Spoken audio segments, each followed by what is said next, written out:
Speaking in my signature style as the host of Howard's Opinion, welcome to another episode of Howard's Opinion, the podcast where we dive into the most intriguing stories in the world of sports. I'm your host, Howard, and I'm delighted to have you join me today. As we embark on this journey through the realm of athletics, we find ourselves at the intersection of perseverance and opportunity. Today, we're going to explore two captivating narratives that underscore the unpredictable nature of sports.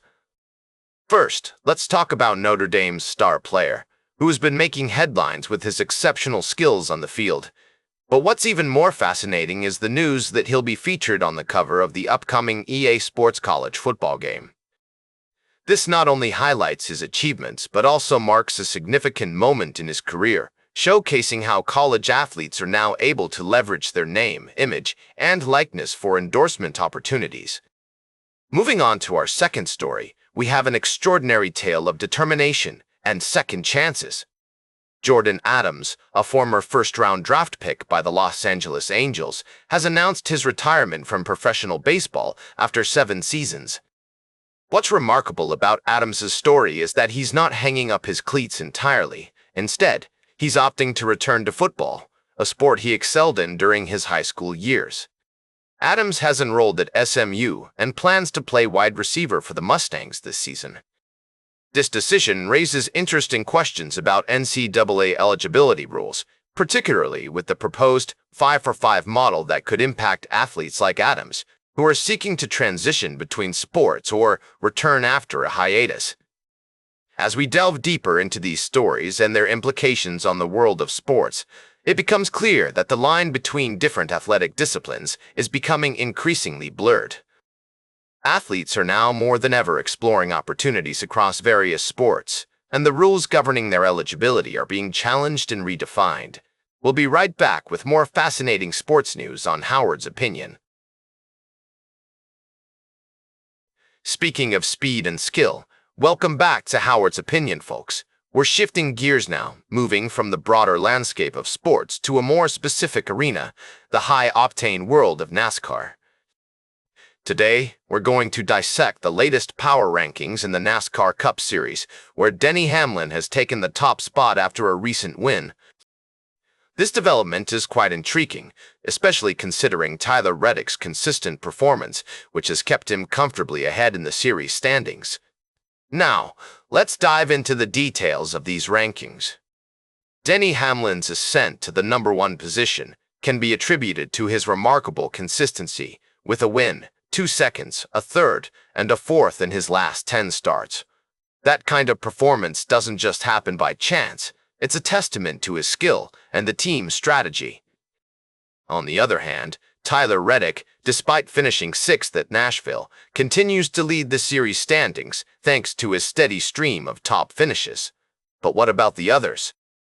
Christopher Bell, who felt he let a win slip away at Nashville, still managed a second-place finish, showcasing his potential. And then there's Chase Briscoe, whose third-place finish was crucial in a season where he's had 6 finishes outside the top 20. These stories of perseverance and strategic racing are what make NASCAR so captivating. As we analyze these power rankings, it's also important to consider the broader context of team dynamics and driver rivalries. The Joe Gibbs racing team seems to be on fire, with Hamlin, Bell, and Briscoe all performing well. Meanwhile, 23XI Racing's Tyler Reddick is holding his ground against strong competition. In conclusion, these NASCAR power rankings offer us a glimpse into the intense world of professional racing, where consistency, strategy, and a bit of luck can make all the difference. As we move forward in the season, it will be fascinating to see how these standings evolve, reflecting the ever-changing landscape of alliances, rivalries, and personal victories.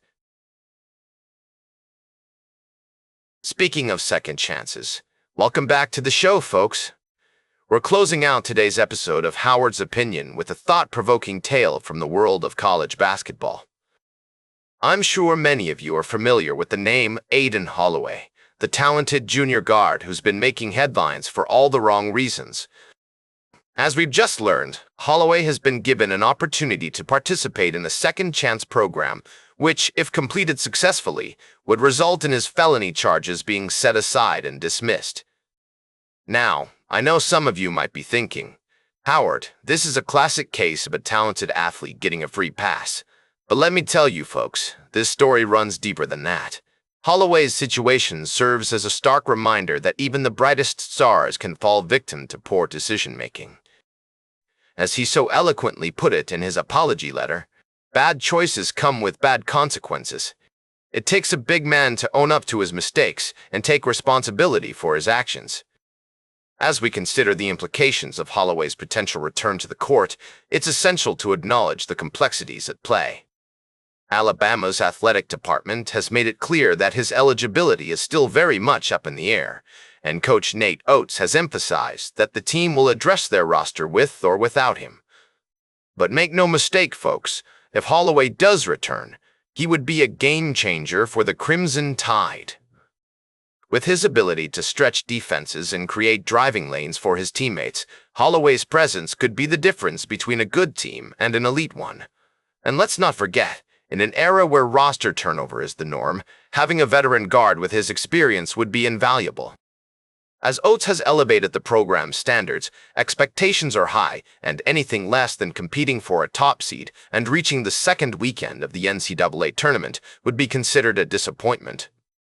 As we wrap up today's episode, I want to leave you with some food for thought. Should athletes like Aden Holloway be given second chances, or should they face the full consequences of their actions? Is it fair to consider their athletic abilities when determining their punishment? These are questions that spark intense debate, and I'd love to hear your thoughts. That's all for today's Howard's Opinion. Remember to like, share, and subscribe. And until next time, keep your head in the game.